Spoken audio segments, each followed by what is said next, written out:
Hey Slingers, welcome back to another week of the Wordslinger podcast. This week we're talking with author Christian Brown about how cultural diversity can help inform your work. So stick around. It's the Wordslinger podcast, where story matters. Build your brand, write your book, redefine who you are. It's all about the story here. What's yours? Now, here's the guy who invented pants optional, Kevin Tomlinson, the Wordslinger. Wordslinger. Well, I am Kevin Tomlinson, the Wordslinger. Thanks so much for tuning in to this week's episode. If you're new to the show, welcome, and I hope you get something really useful out of this. We're going to be talking to author Christian Brown. Oh, by the way, if you're not new to the show, welcome back. We're going to be talking to author Christian Brown about his work and the role of diversity in his fiction. I think you're going to get something really useful out of this. This was a fascinating interview. We first talked, first of all, I should say, I owe Christian a huge apology because in the all the shifting and everything that happened over the course of 2018, I actually recorded this interview with him way back in April 2018. We're now in February 1st of 2019. And unfortunately, well, okay, we had a scheduled hiatus for the holidays, but before that I had a little technical glitch that put us off for a good month and a half. And with other interviews already stacked up, it just got out of hand. So, Christian, I apologize that this is going out so late. For everyone else, I think you're going to get some really interesting insights in this. Now, stick around afterward. I'm going to be chatting about something I think everybody's kind of interested in, has questions about. I'm going to be talking mostly about some of the things I've done with my mailing list and the results of the recent launch of my new book, The Stepping Maze. I got some really interesting insight I think you're going to dig, so stick around for that. And otherwise, enjoy this interview with Christian Brown. Hey everybody, thank you for tuning in. Okay, I love getting repeat guests. I love when I reconnect with old good friends now. And this time I'm talking to Christian Brown, and he is he's an author of speculative fiction, which is an incredibly difficult thing for me to say, Christian. But you last heard Christian on way back on episode 52, man. Those were early days of the Wordslinger podcast. How you been since then? I've been good, really good. Yeah, things are good. Ups and downs. You must be, man. They featured you in Publishers Weekly. They did. That was a pretty big high, and I had Huffington Post did a review, a favorable one. Obviously. Good. Since you brought it up. Yeah. So there's been a lot of really good stuff happening with the series lately, and just sort of my own profile. Yeah. So just to bring everybody up to speed. You write speculative fiction. You've been writing fantasy. Is that right?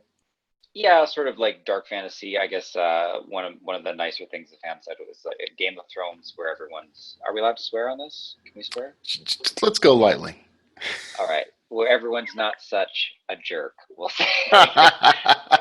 And that's kind of true. Like it has the story has those same sort of lessons on morality and capitalism and sort of the ravaging of the earth, but it's done in a much nicer, softer touch way, I guess. Even though really horrible things do happen at certain points. Yeah. Well, as things do. I mean, that's right. Yeah. So you're now the article in Publishers Weekly was about, and I'm guessing the HuffPost article was all about the how you're bringing diversity into your fiction. And we talked a little bit about that in your last interview, but we did. Yeah. How are some of the ways in which you're bringing diversity into your fiction? Well, I mean, the old writer's adage is, write what you know. And so I've always known sort of adversity and struggle. And like I come from a biracial family, and we had a burning cross on our lawn when I was very young. This was in Barrie, which is a relatively, non-backwater town. And this would only be about 20, oh God, I guess I'm getting old now. This would be quite quite a while ago, but still, within a generation. You're gonna soon when you tell this story, it's just gonna be when I was a kid. When I was young. There's I no would be time 40 this frame. year. Like, I don't know where the time has gone, but I'm turning 40 this year. So, but anyway, so those sorts of experiences, and even going back to my father's generation, like my grandmother was Russian Ukrainian, and she married a man from down south, Mhm. U.S. citizen actually, James Brown, not the jazz singer, not the R&B singer, but and so you can imagine what they went through in the 40s and 50s, growing up with a mixed race family. So we've had in our, like, not just racial diversity, but I also am gay. So that throws another monkey wrench in the whole Yeah, in the yeah. whole collective pot of stuff the world can throw at you. And I happened to fall in love and marry a Métis amputee. And again, these are not choices I made because I'm some sort of diversity chaser. It just so happened, I fell in love with this person, and I didn't realize until after we'd sort of, been going out for a while, and they didn't have a leg. So, Really? yeah, I mean, like, because people are ashamed of these things, so they hide them. Yeah, yeah. And then, of course, when I found out, I'm like, so, you know, Right. uh, Yeah, by that and point, it really doesn't matter it doesn't matter. You've already because sort of you're, fallen for the person, and yeah, you're and that's connecting. what matters. And Hmm. eventually we're all going to be decrepit and broken down anyways. So, Speak for yourself, man. I'm only, I'm only, well, that's true, actually. I'm only I want getting to keep finer with myself. age. Yeah, but so I've always had that history of dealing with marginalization. And my mother, who was a huge inspiration to me and to my work, she was we were not a very rich family, but she had to drop out of school when she had us, just so that because that's what women did back in the day. But she went back to law school after my parents built up a small brokerage, and she set some money aside, and she went back to law school at the age of 47. And this is Hmm. Queens, which is pretty prestigious up here in Canada. And she went back to law school, and rather than go into some sort of obviously very lucrative type of corporate law, she became a public guardian and trustee, which is essentially someone who takes care of the legal affairs of people who can't take care of themselves. So Hmm. prostitutes, immigrants, people that are non-native speakers to of English. This is what she chose to do with her prestigious law degree, and she did that for a number of years until she became sick herself and required care. Um, so I have all these influences of my mother, my grandmother before her, obviously my very strong men in terms of my fathers who fought against my father and grandfather who fought against any number of adversities by being black men trying to just make it in the world. Right. And these are the forces that have shaped me. So when I was writing fiction, it just was very natural to me to have a world that had this tapestry of voices and opinions and sexualities and whatever else. It just so happens that these days that is the new hotness. Yeah, yeah, yeah. Everybody's looking for it now, but it's like I've been writing this for 10, 12 years. So those sorts of things coincided, and I think that's why my work has had such a favorable light lately, which I'm tremendously grateful for, Yeah. that we can actually celebrate these things these days.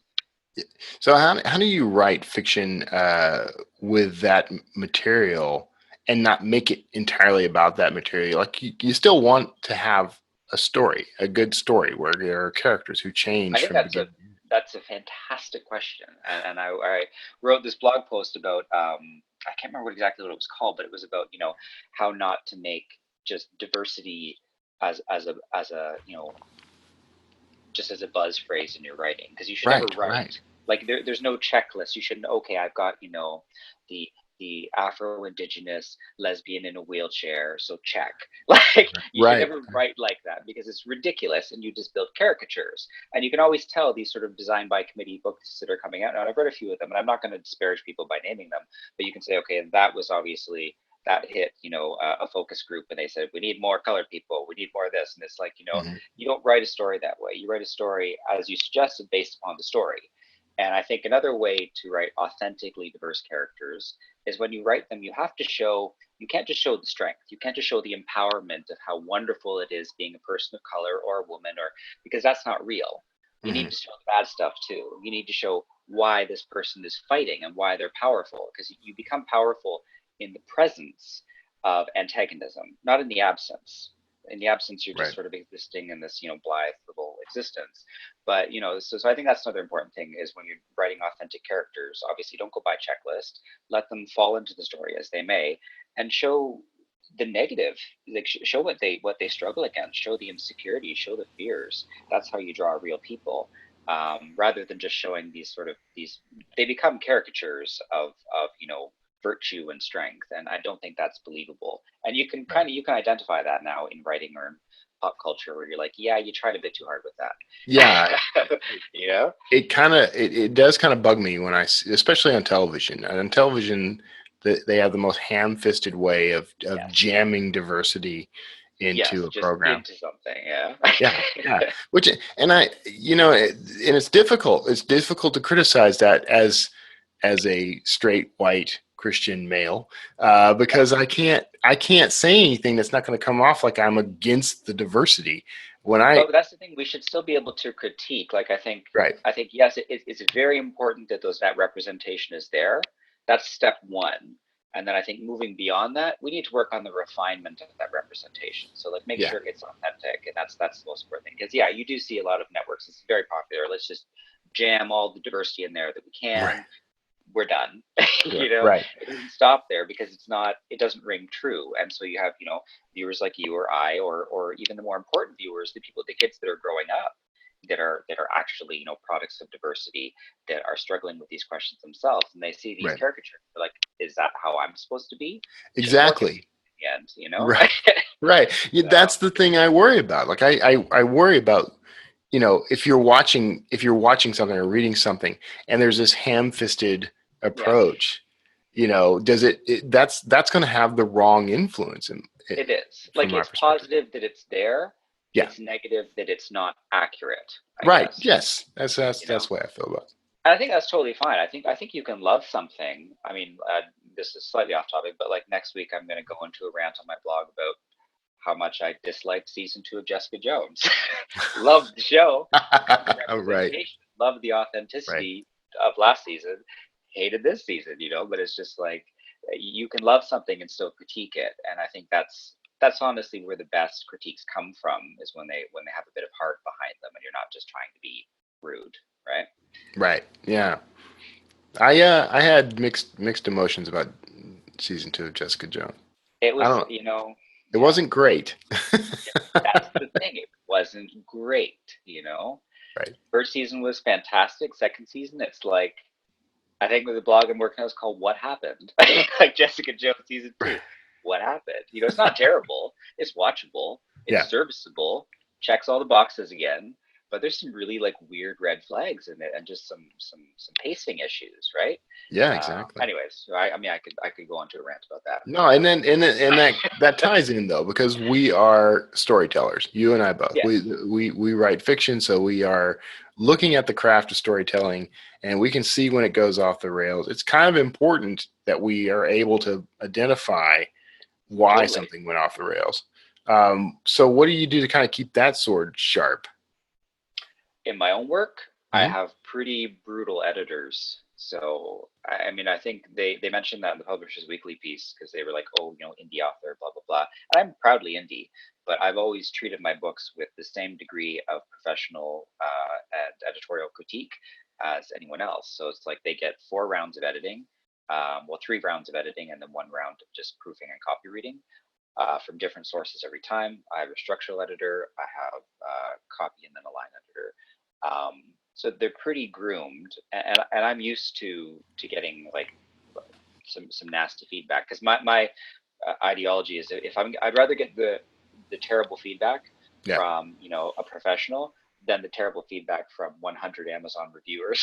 Like, what the F are you thinking? This is awful, right? So it's like, just rip off the Band-Aid, find like the most, nitpicky, and because it's from a place of love and critical person you can, to get that first and second draft out of the way, because you really want them to be strong. So that's one of the things I always have them check for, is some of the stuff I just complained about there, like, pacing, authenticity, especially when you're writing women, and when you're writing women of color, women of diversity. As a man, you can always go off the mark there. So it's like, and love scenes are another thing too. It sounds like such a weird thing, but I think there's I don't know, about 5 like actual sex scenes in the entire series. but I want to make sure that they, they're accurate. I want to make sure I'm not just talking about things in a ham-fisted way. I'm reminded of that. I think it was Robert Ludlum who did this. One of his infamous love scenes was within 5 minutes they were lovers. But that's it. You read it, you're like, okay, wait, was that sex? Is that what happened? What's happening here? So but you want to make sure that you don't write anything that's too hokey. I kind of like that. I kind of like how, that's just, it's encapsulated. It's succinct. It happened, Yeah. but I read that and I'm like, and then I was an adult, like looking back on that, I'm like, okay, well, so within 5 minutes they were lovers. So what is she thinking about this whole thing right now? Twiddling her thumbs? Is she like, I gotta go? Like, Within 5 more minutes, they were smokers. So, after, pretty sure. Yeah. So. What about this is a topic that comes up a lot, cultural appropriation. So the big worry, I think, for me and for a lot of authors, if we're going to try to write diversity into our work, that's a concern. It's a kind of hot button, and sometimes the argument irritates me because I don't want it to come down to I don't have the right to write a scene from a female perspective or the perspective of an African American or a gay character. What's your take on that? So, I mean, I'm a bit lucky, biracial. I'm Black and Russian. Right. I've got indigenous in me, so I kind of have carte blanche. I'm a bit lucky in that. You're just saying. However, your answer is be born right. But that the thing is like I don't agree with that either. I don't agree that suddenly makes me immune to criticism or means I can just do whatever I want, without checking myself. Again, if you're coming from a place of love and kindness, and you have good editors, you can avoid a lot of those pitfalls. And obviously, if you're writing about something that you really want to, like if you're writing about, like, let's say sci-fi or fantasy, and you have this indigenous culture that very closely mimics one of our present day cultures, then you need to sort of ensure accuracy, or you distance it farther enough from it that it can't really be, no comparatives can be drawn. Those are your options there. But I mean, I think we need to loosen up on that a little bit, as long as it's not like, I was watching, because we're in hotels, there's nothing to watch TV. I was watching Real Housewives of New York the other day. Yeah. And this one shows up as Diana Ross. Total blackface on. So, like, when you do like blackface, like that level of personal, gaucheness is apparent. And I think that any self-conscious writer, and we're all very self-conscious, would know when they write something and they're like, ooh, that's cringeworthy. But I mean, when you're writing fantasy and sci-fi, you're going to appropriate, and you're going to take all these things that you've seen and put your own spin on them. That's very, very common. You look at Star Trek, you look at Game of Thrones, you look at any of these major series, and it's like you can see where they've drawn from real life cultures. And regardless of how, as long as there's a certain distance, you're not really offended by it. Right. So. Yeah. I'm rarely ever offended by anything I read, unless it's just out and out. Anyone would find it offensive. But, I think it's hard though, because I mean, like the political climate in the U.S. and overseas, because there's Brexit, and people are just really, really, really hypersensitive about everything, and you find extremists on both sides of the argument. Like it's very difficult to be a moderate thinker in these days. A lot of us, I think, at heart are moderates. A lot of people just want peace, and they don't really want people fighting over differences. So it's tricky, and I don't know, just do your best and know that someone out there is going to be offended, and you just have to decide it's not personal. What was it, Terry Pratchett? It's not worth doing unless someone somewhere would rather you didn't. Right. Exactly. But someone's always going to be offended. That's Yeah. That's my experience. So you you are, and I love that you put it this way. You said you're. I think you put it this way, that you are proudly indie. Have you considered, or have you ever been courted for traditional or anything? Have you considered I mean, going there's that some route? stuff happening right now that I don't know that I can quite talk about, but that's like 5 years, 6 years in. I always set out to do this on my own because I was always kind of a self-starter, and Right. I just hate listening to other people. Yeah, I was I'm not right there very, with you. very good in high school for that reason, but I got good grades, but I just did not like teachers, or I don't function well under Mhm. the yoke of someone else. So yeah, indie was a really good choice for me, and I'm also pretty prolific. Like I write a lot, so I'm very good at setting my own deadlines and my own schedule, and it Yeah. just worked out well for me. And yeah, there's a lot to be said about the freedom of just being able to be your own artist. You Right. know, so Yeah. So you wouldn't consider a. Oh, you said you can't I talk told you. about Well, it. yeah. I mean, the thing is, it's like I have never not been receptive to traditional Right. publishing. I think that's a really fantastic angle for some people to pursue. It just wasn't the angle that I would pursue. Right. And I was always worried whether or not that's true or not. I mean, to some degree, I think it is. To some degree, I think it's just fear, but of having my vision compromised. And I think Mhm. the one beauty of independent publishing is that you really are putting out exactly what you want to put out. And I don't think that kind of freedom is very important to me. Yeah. You obviously you would have a lot more pull now if someone did approach you, or do Yes. you feel that way?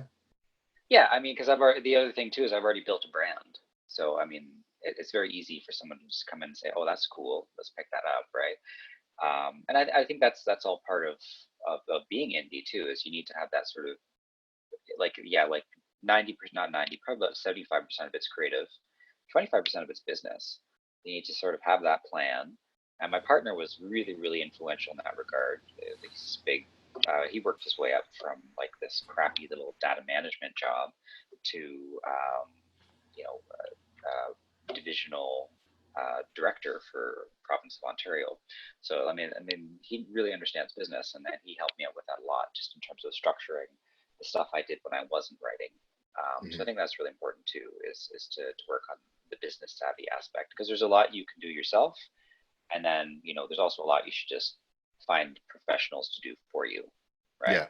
Yeah. So I think we might have talked about that last time too. Is it's Yeah, like, we yeah, did. like, Yeah. yeah, professionals, they're there to help, and there's a lot Right. of independent contractors in the industry now, a lot of editors and proofreaders and whatever else. And yeah, it's good to get your friends and your grandfather to do it, but if you can afford a tiny bit of money, put that in now, because that's an investment in you, right? So Right. yeah. Yeah. Yeah. Particularly editors, cover designers. There are things. Yeah. There are those rare few who, and I'm sorry, I'm one of those. Who can One design of their own those covers. And that's unicorns. the thing is, though, I say things like that, and I've made plenty of mistakes. I've had to learn the hard way on a lot of things. And I think you could save yourself a lot of heartache, time, and trouble if you did go out and just hire a designer, Well, no, hire. but again, I mean, if you can do it, and you do it, like your covers look beautiful. Like, I mean, if you can do that stuff, then why wouldn't you? But Right, anything right, you can't do, that you're probably not going to learn in the next year, right, right. contract it out to someone else. If you've got to slice time off of the writing to learn how to do those things, just stick with the writing. Yeah, that's true. Yeah, Yeah. So what's coming up, man? What do you've got? How many books you got out right now? there's 3 out. There's 4 and 5 are coming, and that's the Okay. end of that arc. So it's a total of about 100. No, sorry, 1.25 million words.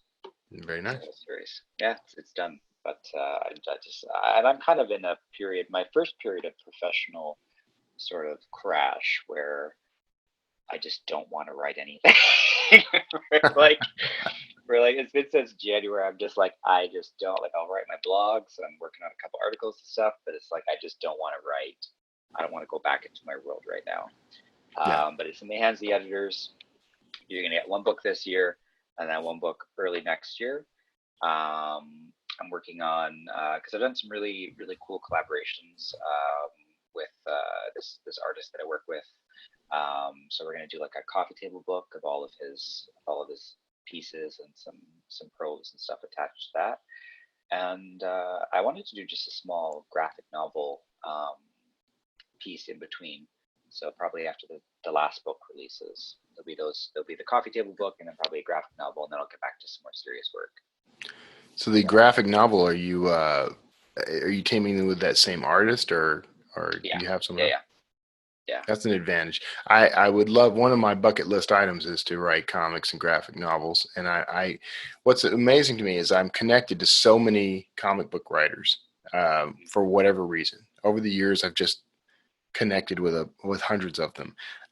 Never once have I approached any of them to say, "Hey, man, let me know the next time you've got, yeah, and you need a little break or something. Let me pin a script I for think you." it's nice to, like, when you have like the world of Gidane, it's just a really rich world, and it's got a billion characters, and it's nice to sort of flesh out those little side stories with stuff that isn't necessarily like some dense, book, like either a novella or I'm going to do a comic book in this sense, graphic novel, sorry. Yeah, it's just nice to have just a whole media package, I guess, for your fans. So Yeah, that is very that's cool. yeah. Yeah. So, have you done anything like that before? Okay, well, when I was very young, I wrote this.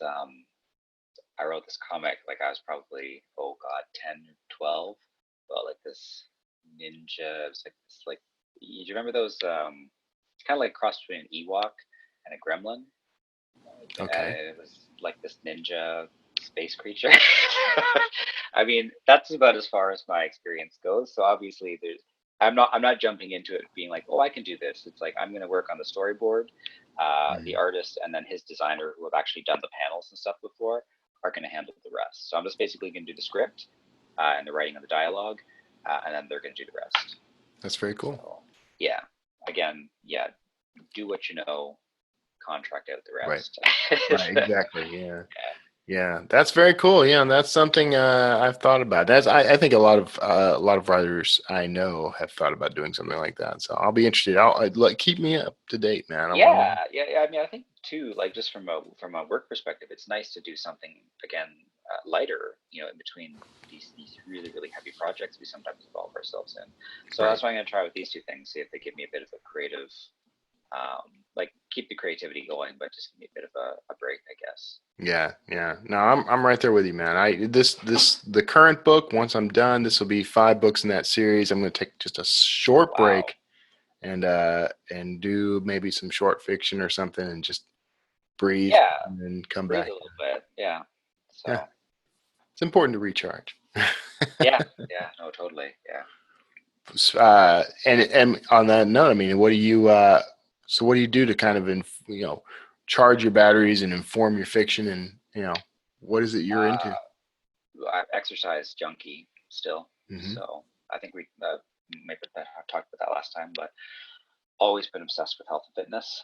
Probably gonna start streaming some workouts and stuff soon because I get fan mail now that are like, hey, what do you do for your workout? Because I'm on Instagram a little bit, and so I'll probably start doing some workout tips and stuff. I was actually background in kinesiology, and I was a personal trainer before I did this for 12 years. So that's like my thing. That after I wake up, I have my tea, go down to the gym for a good hour and a half, probably 5 to 7 days a week, and Yeah. yeah, that centers me.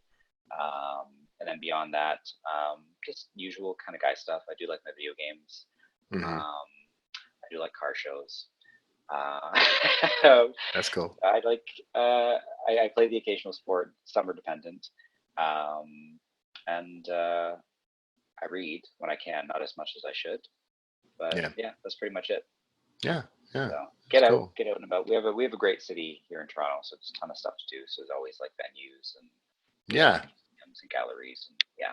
So Yeah. I've been to Toronto. I really liked it. Next time I'm there, I'll have to remember that you're there. it's like a smaller New York. Like if you've been to New York, it's Yeah. like less less noisy, definitely. Yeah. Yeah. That's true. That was my impression of it as well. I kind of Yeah, felt like. It was Quaint. Manhattan It's like a Light. Canadian New York. Yeah, very polite. Everyone says thank you. So Yes, yeah, very cool. yeah, So, your husband, your partner, I don't know. yeah. You referred to him No, as we're married. We've been married for 6 years. okay. Yeah, So, it's a lot. Yeah. how's he feel about your work? Were Uh, you writing and publishing when you guys met? no, so I'd always had this little like scribble of a manuscript. I think it's about 100 pages. My mom became sick in 2010 with lymphoblastic lymphoma and stage 4 when she got it, and so we all kind of scrambled. I quit personal training and I was her primary caregiver, and we were, basically she was in the hospital for 6 months at a time, and then when she was out, she stayed with us, and so I was taking care of her a lot, and I used that time off of work to write, and my partner was tremendously supportive. So basically, Hmm. there was about a year and a half, actually 2 years. She passed away after a year and a half, and then I just was not in the state to really do anything for about 6 months, except for write, strangely enough. And yeah, so he basically took care of us the whole time. And we burned through a lot of the savings I had made I was pretty successful as a personal trainer. Um, and yeah, he just carried us the whole way. So it supports me 100%. That's not even Yeah. like without question. And I think that's one of the things about partnership, though, and marriage is that's what you do. Like when someone, Right. you know, drops the slack, you pick it up. That's what you do. Right. You support each other. And it's not going to be balanced all the time, but it'll find a balance eventually. So he's been behind me 100%. He's always like spamming my blogs and stuff on social media. Got a book club. This is way back in the day, like when I was just sort of getting a profile, and he got a book club down in his hometown for me, and just really, really supportive, amazing guy. So yeah, That's cool. Book club. That's neat. I yeah. It's a book club about your work, or is it just a general book It club was well, he got me into like the Sault Ste. Marie book club. So Okay. Sault Ste. Marie is like, okay, so it's like there's Echo Bay where he's from, which is a town of 2,000 people. And then Echo Bay is like the city nearby, the big city that has, I think, 50,000 or so now. It's got more Okay. now, but at the time it was very, very small. So yeah, and that's another important thing too. I think for any aspiring or starting out indie authors, like just get in anywhere you can. So Right. even if it's some small town book club, who cares? You will make fans and friends that will last a lifetime in your entire Yeah, career. that is very good advice. People always ask me, particularly like because the advice is always start a mailing list or something. Get a mailing list going, and people will ask how, and that would actually be one of the ways you could start. Totally. To get people you're not related to on your mailing list, and people know And other people, and yeah, yeah, it's all about the networking. And I know that a lot of authors are kind of naturally thinkers and introverts. So I understand that that's kind of scary to some people. They're like, oh, we got to get out, but that's what you got to do. You got to put yourself out there and meet people, and yeah, yeah, everyone that your work is quite possibly a fan. yeah. That's true. So. That's true. So let's. I want to go ahead and wrap us up, and I want to make sure people know where to find your work, man. So other than joining that book club, where can people find your find your stuff? So probably the easiest portal is just go to my website, www.christianadrianbrown.com. So Right. I'd head there. There's a cool trailer. You can sign up for that newsletter that everyone's That's right. a hot newsletter, but you can sign up for the newsletter. It's a pretty cool newsletter. Actually, you get some exclusive. I do like one Kindle giveaway every quarter. And I also do some exclusive wallpapers and stuff you can't find elsewhere. So that's pretty cool. Very cool. Yeah, so sign up for that, and you can find in the store all the links where you can get either retail or e-versions of my books. Outstanding, So, man. yeah. All right. And of course, links to all that stuff are going to be in the show notes of this episode. So make sure you check that out. Christian, man, I'm glad you could come back, man. It's good to reconnect. I know we kind of pass in the night every now and then on Twitter, etc. But it's good to be able to chat with you again, man. Yeah, it's been years. It's good that we're both sort of moving, so that's nice. Yeah. All right. Well, everybody, right now you're probably hearing the groovy bridge music. So you just hang out. You can dance in place at will, and we'll have some industry news and other stuff just to keep you all up to date and informed. Christian, thanks again for being on the show, man. Hear your book the way it was meant to be heard. With a fully custom soundtrack based on your material, an album of music that perfectly fits your characters, your settings. Hear your book today. SonataInscribe.com.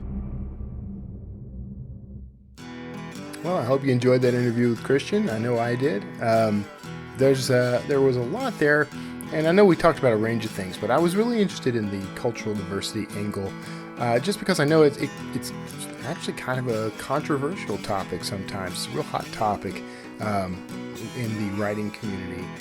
There's this idea of cultural appropriation. I don't want to get into that too much. I don't really... the whole cultural appropriation thing doesn't really resonate with me, but that's me. So the thing is, we all have our sort of ties to and our avenues to a perspective of cultural diversity. We can look around at these. I'm a huge fan of anthropology, which is the literal study of culture and humanity. I use that to inform my archaeological thrillers all the time. And there's so much for us to learn from that. And our perspectives on the various cultures of the world and the various forms of diversity in the world can actually help, I think, close the gap that's been forming. We've been in a very divisive environment for the past few years, particularly since Trump was elected. I know there's some really strong feelings on both sides of Trump's election, but I think that we can start to help heal some of the division in our world if we start looking at embracing other cultures and start expressing our perspective on those cultures. I think in sharing, we're able to grow. We're able to. I like this idea of using cultural diversity as a way to grow and as a way to inform our perspective and allow us to see things from a different point of view that can be cathartic and healing. So there's that. Now, hold on. I'm going to hit my cough button and clear my throat. Sorry about that. So I told you I was going to talk about my newsletter strategy and the launch of my new book, The Stepping Maze. And I am going to talk about that. So here's how things shook out. First of all, I don't know how knowledgeable the audience is in general when it comes to the idea of what we call a marketing funnel. But that's something I'm going to fall back on quite a bit in this conversation. So let's get some basics out of the way, just in case. If you already know this stuff, I apologize if we're backtracking on you a little, but maybe there'll be something in this that'll help you as well. But the general idea here is, I am among those who feel that the email newsletter is still the most powerful form of marketing. Here's my reasoning for that.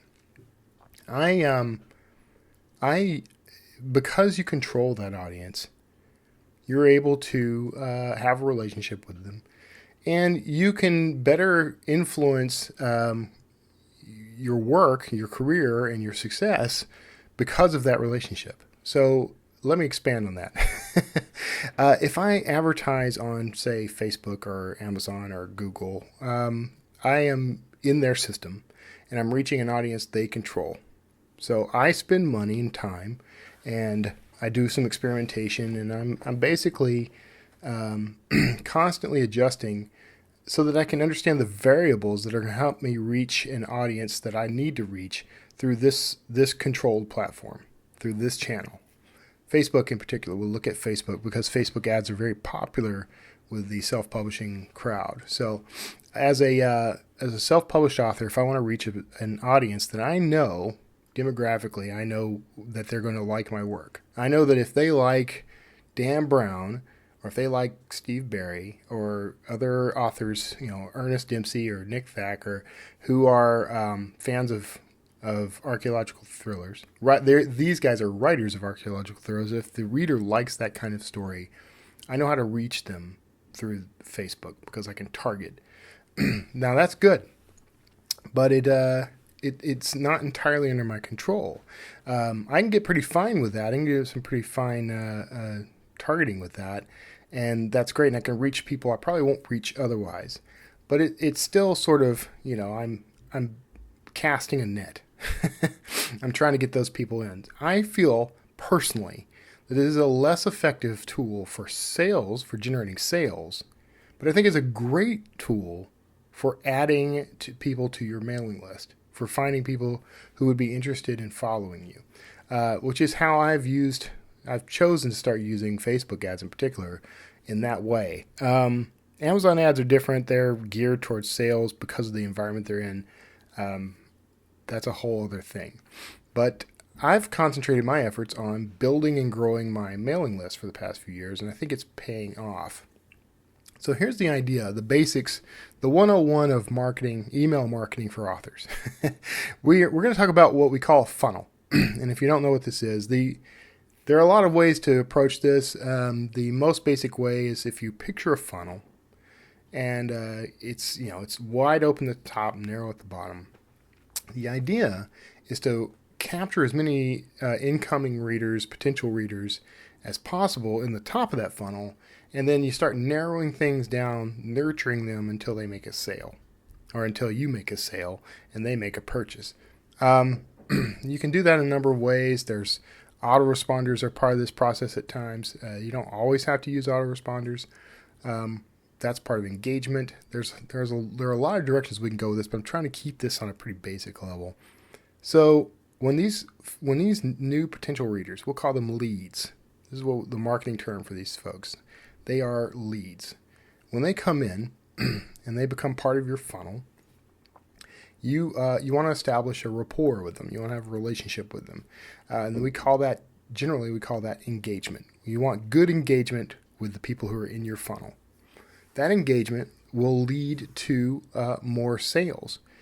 Now, the process of getting into the funnel and getting to the sale can vary.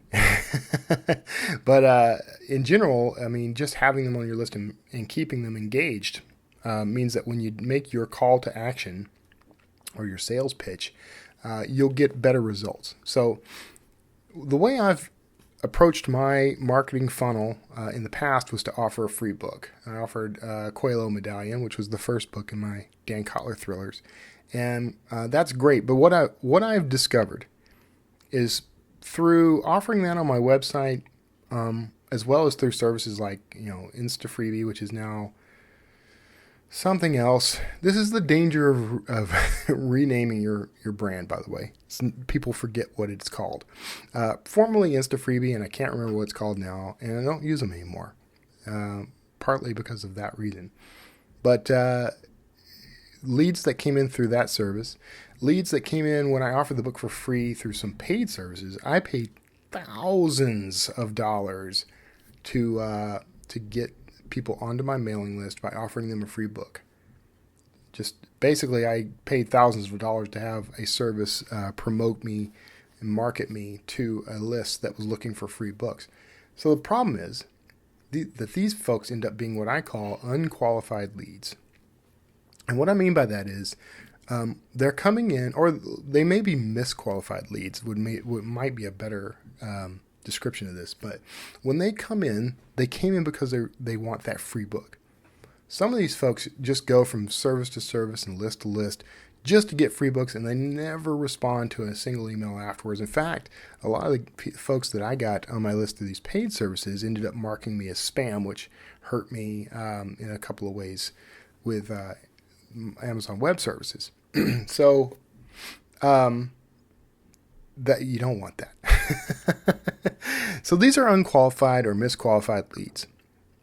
They are folks who are coming in looking to get free books. And if you're going to be offering a supply of free books pretty regularly, that works great. But I haven't yet found a way to pay my bills and buy my groceries by giving books away. So I need people to buy these books. So one of the first things I needed to do was overhaul my marketing funnel. And to do that, I decided I would write a short story. I wrote a short story called The Janai Sigil. you don't have to worry about either of those terms. It's just I thought it sounded great, and I work them into the story. So I wrote this original short story. It's actually quite long. It's about 13,000 words, which is about quarter of a length of just about a quarter of a length of most of my novels. I write between 60 and 70,000 words for most novels. Kind of short for thrillers, actually. But I find my audience likes that. It makes them feel fast-paced. So, whole other topic. But so what I did was I wrote this short story. I created a cover for it. I branded it to look just like my books. And the first thing I did was send it to my mailing list, my existing mailing list. Now I have close to 40,000 people on that list. Of those, I'd say probably 25 to 30,000 of them regularly engage with me. And the rest is composed of those unqualified leads primarily.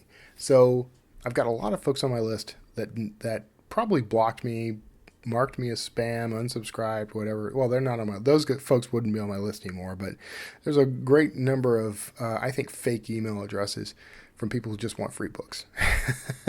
So I'm trying to qualify my leads a little more and do what we call segmenting. I want to categorize the leads on my list. And when I say leads, we're really talking about potential readers or readers, right? Mostly potential readers if you're discussing them in terms of leads. But I want to qualify these leads. I want to put them in categories. I'm trying to separate out the readers who are excited enough about my work that they'll go through an entirely new registration process in order to get a free book. That's a qualified lead. And I want readers. I want another category of readers who buy the books. I know that they're buying the books, so I can do this as I sort of nudge things in my email management service.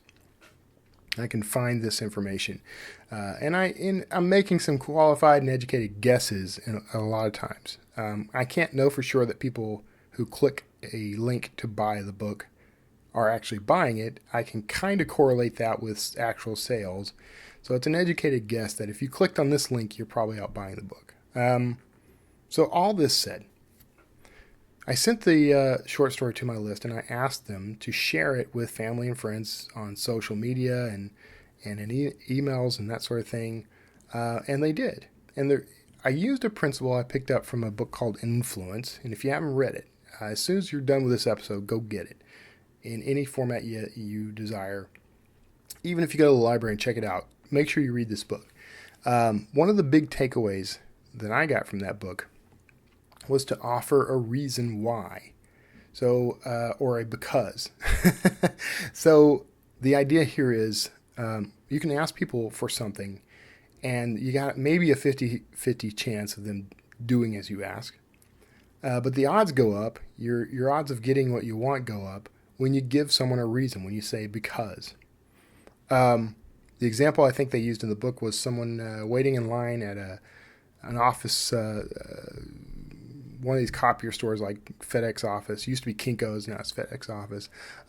Waiting in line for the copier, and someone says, do you mind if I go ahead of you because I only have 100 copies to make? Now, if you most of the time you're going to think, someone's going to say 100 copies. I've only got like 3. So, no. And that could be what happens a lot of the time. But what they found in their research was that more often people would let them go ahead, even if that number was ridiculous. They'd let them go ahead because they said, this is my reason. Because they said, I need this.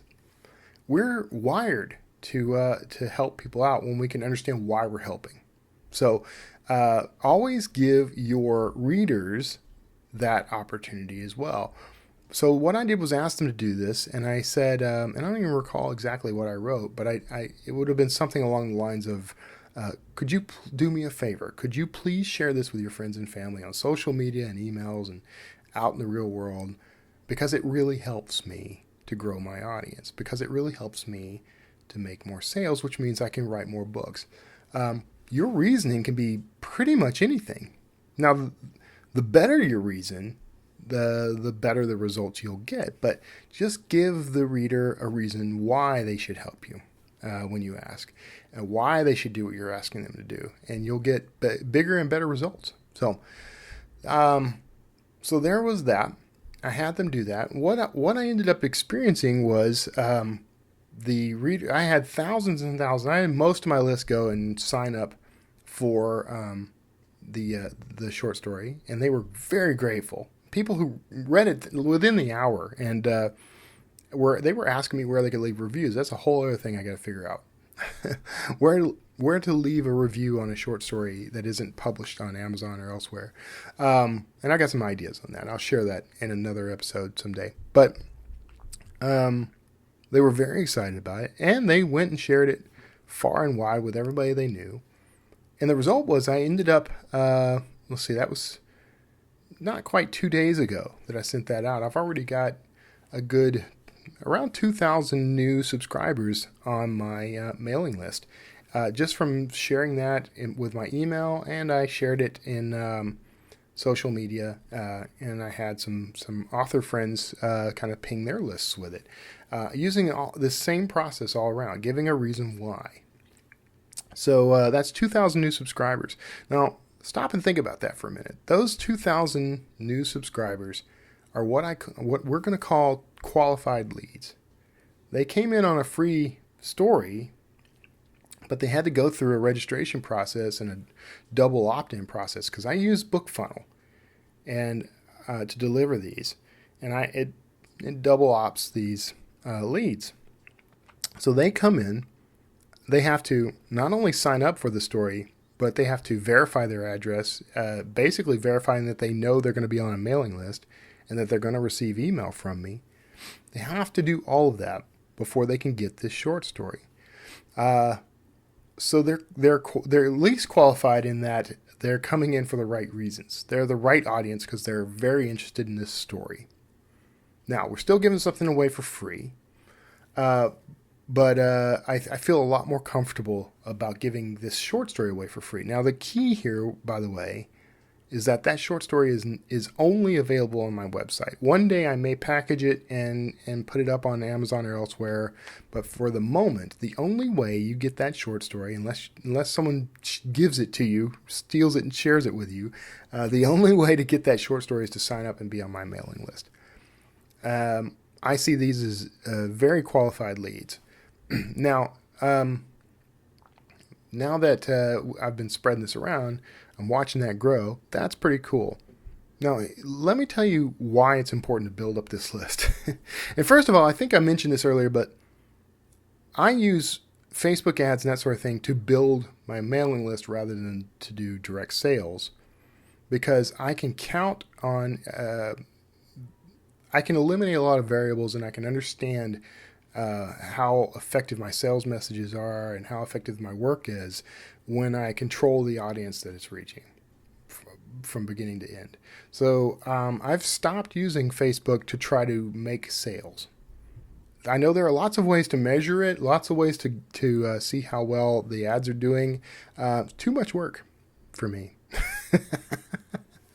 And I've never been able to do it as effectively as I like, but I've been able to effectively use mailing lists all along. So here's how it kind of shook out for me with the launch of the Stepping Maze. Now, Stepping Maze is the 7th Dan Kotler archaeological thriller, 7th book in that series. I announced the pre-order toward the end of, I think on Christmas Day. I started promoting it Christmas Day. And I actually had set the pre-order for January 25th. So the book has released as of now. It's been out for a while. I think I accidentally did the right thing in putting it late in the month. Normally I aim for middle of the month, but I think I did a very good thing in leaving it open for as long as I did. It gave a longer lead time for pre-orders, and it ended up building up quite a bit of momentum. And people got excited about it, and it gave me more opportunities to push it. So what I decided to do I've kind of been doing this for a while. I've mentioned this on the show before. I cut out all of my Facebook advertising for now. I've only got a couple of ads in AMS, and they're for a couple of the books in the Kotler series. I'm going to be expanding that. I think that those are useful, although they're aimed specifically at sales. So they're kind of outside of my strategy here. But basically what I'm trying to tell you is I did no advertising for this book. I didn't even do what I would normally do, which is newsletter swaps. I didn't ask anybody to promote it. Now, right on the day that it launched, Ernest Dempsey sent it out to his list, and I really appreciate that. But the bulk of sales that I got came before that day. So I think I'm pretty safe with my numbers and everything. I'm not going to give you specific numbers. I don't like sharing money. I don't like sharing how much something made. Let me just say, I already make a pretty healthy amount of money with my book sales, with these books in particular, the Dan Kotler books in particular. As of this launch, as of the end of January, January is the official highest book income month in my life, bar none. And in fact, it's so good that it surpassed the second best by more than I could imagine at the time. It's that good. It's been that good. So here's what I did. I announced the pre-order Christmas Day, so it was a good month out. Probably a little more. Actually, I think I did it before Christmas because the Antarctic Forgery released December 15th. I think I actually announced this by the 20th. I'll have to go back and check my records, but let's just say there was a minimum of 30 days in which people could order the book. So I sent the email out to my list, linked to the book, and over the course of January, I sent at least 5 more emails that mentioned the book. Now, here's where things might be a little different than what you're imagining. Every email was not about pushing buy this book. It mentioned the book occasionally, casually, was a better phrase. What I was doing was I've talked about this before as well, I was using personable emails, actual human interaction emails. I would write, I've written these little historical essays, not historic, historical essays, fairly long. The emails are basically plain text. They are engaging. I'll sometimes ask questions, which we call open loops in email marketing, questions that I want the readers to respond with. I would do this, and then I would mention, by the way, if you haven't yet, my book, The Stepping Maze, is available for pre-order at only $2.99, and it goes up to $4.99 after that. So you order it now to get the best price. I kept those very low key. I mentioned it, but I kept the sales language out of it. I tried to make it a casual thing. Hey, just thinking of you. Just want to make sure that you knew this was here, still available, best price. And that was a sentence or two. That's it, with a little picture of the cover. And that's basically the only image that would appear in the email. No buttons, nothing fancy. I give them a link to buy it. I use Universal Book Links so that they can buy it from their Amazon store in their region. And that's it. And the rest of the time it's, hey, here's what's going on in my life. Here's a story about the Nuclear Boy Scout. If you don't know what the story is there, you're not on my list. I pull these things together. And basically what I'm doing is it's content marketing, but I have a focused audience. I'm using content marketing to engage with the audience that I spent all that time and money and energy building. And because they're on my mailing list rather than a Facebook audience or a blog audience or something along those lines, the interaction is more immediate. It's more personable. It's got a greater reach, honestly, because even though I might reach millions of people on Facebook with the right targeted ad, there's so much of that kind of content out there that I don't have their attention. I'm out in Facebook and other ad platforms. I'm competing for attention. On my email platform, I have their attention. I may be competing with other things viscerally, but if they are on my mailing list and they get an email from me and they are voluntarily there, I have their attention. And so that's the perfect time to ask them to help you out and give a reason why. So in this case, it's, hey, can you help me out and buy a copy, pre-order this copy of Stepping Maze, because it's only $2.99 now, but it will be $4.99 the day after it launches. So that's the gist there. You want to control your mailing list. You want to have that funnel available. The funnel is for qualifying your leads. That's what the funnel is really about. It's not about sales. It's about qualifying leads so that you can get the sale later. The Facebook ads and Google ads and anything that isn't necessarily aimed straight at sales are all aimed at feeding the funnel. I will start using those methods again after my experiments are done. But the idea there is to cast the net, bring as many people as possible into the funnel. The funnel qualifies them. The qualified leads get the ask. And when they get the ask, they get the because, and my odds of making the sales go up.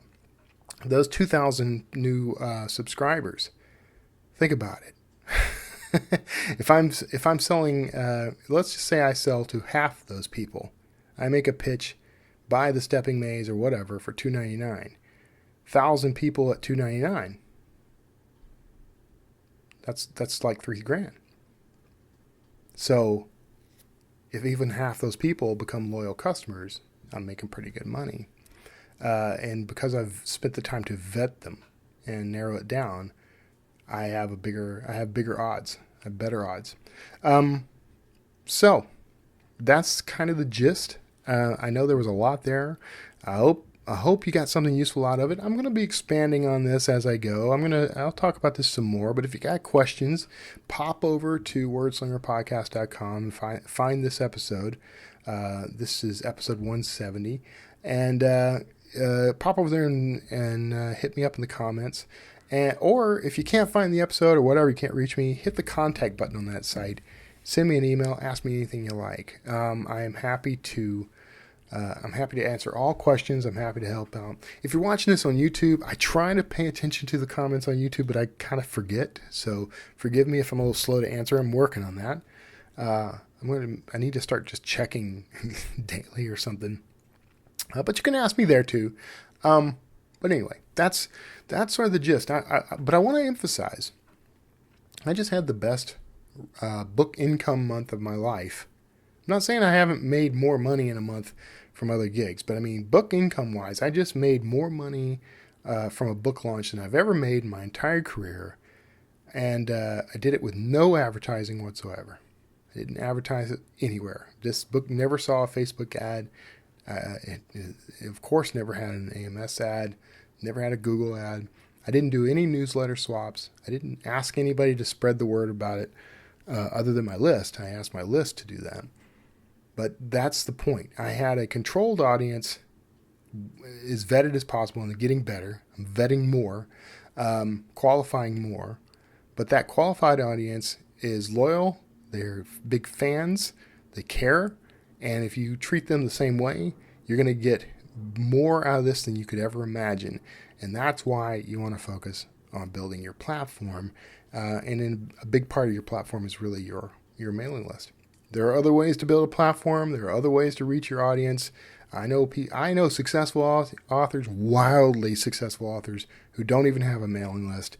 So it's not a requirement, but I will say it helps a lot, and it makes things a lot easier, and you spend a lot less time and money on advertising, which was kind of the point of why I was experimenting. So all that said, I hope you got something useful. I hope you enjoyed the interview with Christian Brown for sure. I hope you got something useful out of this little end cap here. And let me know what you think of this new format, kind of a new layout of the show. I want to get into the interviews as quickly as possible because some people are here for that. But I want to make sure that people are getting some useful content for their writing and marketing and that sort of thing here at the end. So I'm sharing my experiences at the end of the interview. So let me know if that's working for you. It's kind of working for me, so I'll probably keep doing that for a while. So anyway, we've come to the end. I'm going to go ahead and wrap us up. I hope you enjoyed everything. God bless you. I hope you have a wonderful weekend and a wonderful week ahead. If you're kind of caught in the polar vortex, keep yourself warm. It's been mighty cold out there. But take care of yourselves. I hope you're safe. Kiss and hug your families for me, and I'll see you all next time. Hey, thanks for tuning in to the Wordslinger podcast. Now, you can support this show by visiting wordslingerpodcast.com. That's where you're going to find back episodes, books by me, and links to anything and everything Wordslinger. And be sure to subscribe to this show on iTunes, Stitcher, YouTube, and anywhere else fine podcasts are sold. I'm Kevin Tomlinson. Thanks for tuning in, and we'll see you next time.